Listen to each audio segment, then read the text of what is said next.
इधर देखो भाई, जब आपने सीन लिखना है ये बड़ी नोक से, ये पहले इसका दंदाना बनाना है अपने से, ये पूरा कलम यहाँ इस्तेमाल करना है, ठीक है। उसके बाद से पूरे कलम से यहाँ तक ये कुर्सी वाली लाइन, यहाँ से कलम रखना है, ऐसे गुलाई करना है।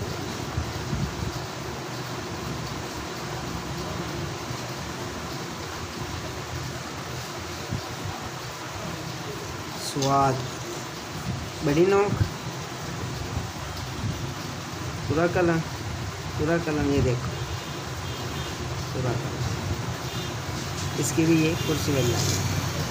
आगे नून, छोटा सा लिखना है पूरी कलम से, ऐसे गुलाई कर दें नीचे से।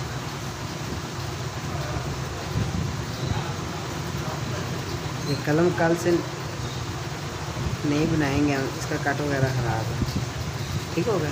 लाम, अलिफ लिखना है, ऐसे ही नून गुन्ना नीचे बना देना,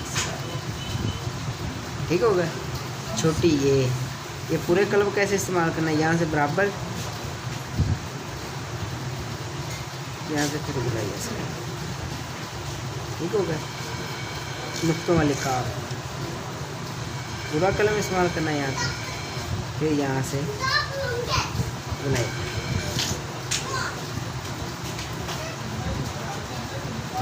ठीक होगा। मीम, ऐसे डॉट लगाना है आपने पूरे कलम से, नुक्ता, इस कलम को इसके साथ मिलाना है आपने, ऐसे, ठीक है।